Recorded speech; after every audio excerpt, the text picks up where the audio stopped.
Hey, what's going on, guys? Hexman back in today with a brand new review of ReZero, and this episode is absolutely crazy. First off, I want to say character development for Subaru was absolutely very good, overall very good, and I loved it. I mean, you can really see how in depth he goes in when he's thinking about what to do next, how to fix things, what can I do to change things. He's really going in depth with that now, and I absolutely.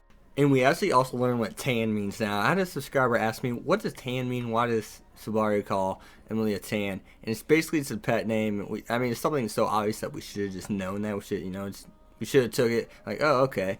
And there's actually a segment there where we find Subaru, of course, hitting on Emily once again. And he talks about how it's a pet name for people who get close. And oh my god, just roast Subaru. Like, I literally added that into my notes for the video today so I could just to talk about that. And she says, but I don't remember us getting close. And I was like, oh dude, heartbroken. And Subaru even admits, she's like, that like hurt my heart. He says something along those lines, and he just straight up says, acknowledges, yeah, you're right, but still.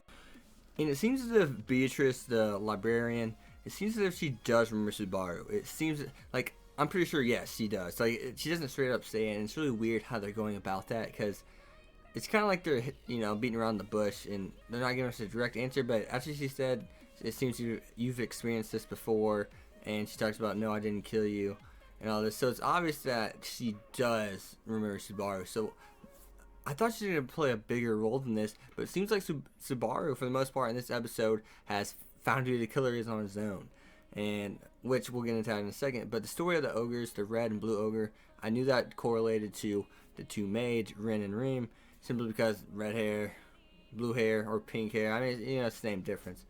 But Rin says don't tell Reem that story. I'm sure she wouldn't like it. I'm really wondering if the story's supposed to be flip-flopped, because it's maybe I'm just not 100% sure. Like, it's really tricky. Now let's get into the killer. At the end of the episode, Subaru actually doesn't die, but we find out Reem is the killer.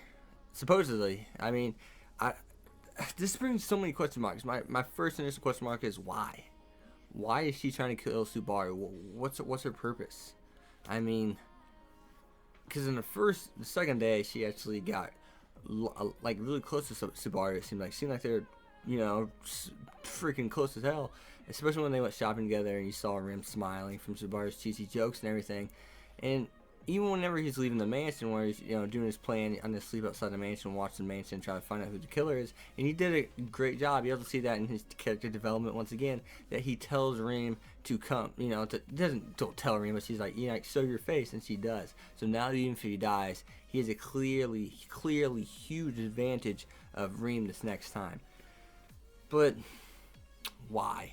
Why does Reem want to kill him? I just don't understand that. I hope we get more and more into that. But as always, guys, be sure to leave a like, comment, subscribe, follow me on Twitter at Hex25. Peace.